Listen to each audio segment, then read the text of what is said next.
Peut-on nier la réalité du monde? Thèse. Ce n'est pas parce que nous avons grâce à nos sens l'expérience du monde qu'il existe réellement. Antithèse. Si le monde n'était pas réel, aucune expérience, même celle du doute, ne serait possible. Il est donc absurde de nier sa réalité.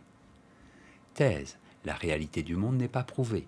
En effet, rien ne nous prouve que le monde perçu par nos sens existe réellement. Il pourrait tout aussi bien n'être qu'un rêve ou qu'un phénomène hallucinatoire.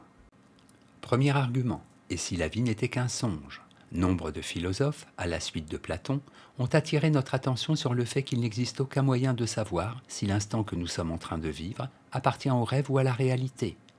Ce que nous éprouvons dans nos rêves est souvent aussi fort et distinct que ce que nous éprouvons à l'état de veille, si bien que ce monde que nous croyons réel pourrait n'être qu'un monde rêvé. Deuxième argument, le monde n'est peut-être qu'une fiction. Pour les empiristes, tout ce que nous savons du monde dérive de l'expérience que nous en avons grâce à nos sens. Mais le sceptique David Hume va plus loin. Les impressions, si nettes soient-elles, qui sont en notre esprit, nous renseignent sur la nature de notre esprit et non sur la réalité du monde.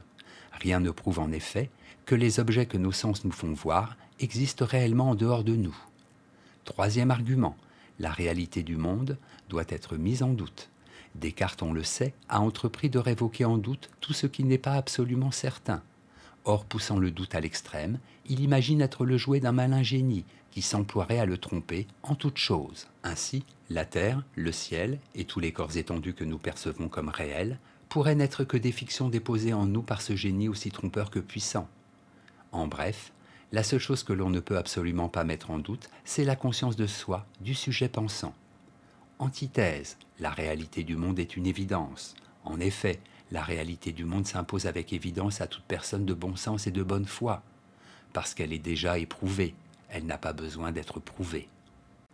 Premier argument, seuls les fous doutent de la réalité du monde. Parce qu'il nous arrive quelquefois d'être abusés par nos sens, nous pouvons bien sûr décider de ne plus leur accorder notre créance et douter systématiquement de la véracité de leurs témoignages. Mais ne faut-il pas avoir perdu la raison pour affirmer que le monde est une fiction? Mais quoi, ce sont des fous, s'exclame Descartes, à propos de ceux qui s'imaginent être des cruches ou avoir un corps de verre.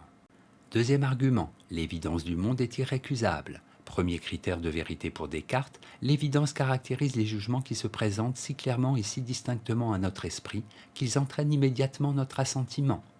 Or, l'affirmation de la réalité du monde fait bien partie de ces évidences qu'il est absolument impensable de mettre en doute, si ce n'est pour le plaisir de faire des paradoxes dont personne n'est dupe. Troisième argument, l'homme est avant tout un être au monde. Pour les phénoménologues, et notamment Merleau-Ponty, la réalité du monde est d'abord éprouvée. Nous visons un monde dont nous faisons à chaque instant l'expérience. Or, c'est précisément cette présence au monde qui fonde toute la notion de réalité et d'illusion. S'interroger sur la réalité du monde est absurde, puisque le monde n'est autre que cela dont nous faisons maintenant l'expérience. En bref, tout point de vue, y compris celui à partir duquel nous contestons la réalité du monde, s'inscrit déjà dans le monde. Synthèse, l'acosmisme est une doctrine qui peut passer pour brillante, mais qui est au fond inconsistante. On comprend que la raison humaine, dans sa quête éperdue du fondement, se heurte à l'impossibilité de prouver de manière déterminante la réalité du monde. Mais reléguer notre monde au rang de fiction produite par le rêve ou l'imagination confine à la supercherie. Le plus sceptique de nos philosophes n'aurait pas l'idée de remettre en question l'existence d'un mur que son front viendrait de percuter violemment. En ce sens, toute négation du monde est hypocrite. Elle feint d'ignorer que pour chacun d'entre nous, exister consiste d'abord à faire exister un monde autour de soi. Le monde n'est pas un objet dont il me faudrait établir la réalité. Il est l'horizon permanent de toutes mes pensées et de toutes mes actions. Note et commentaire, acosmisme, théorie qui nie la réalité du monde, du préfixe privatif a et du grec cosmos, monde. Sensualisme, doctrine d'après laquelle toutes nos connaissances proviennent exclusivement des sensations. Se dit des thèses de Hume et de Condillac, selon lesquelles nous n'avons accès qu'à nos propres états de conscience. Phénoménologie, mouvement de pensée fondé par Husserl au début du XXe siècle, et dont la principale consigne est le retour aux sources mêmes de l'évidence dans laquelle les choses se présentent à notre conscience. L'enquête phénoménologique montre que toute perception est visée du monde. Citation.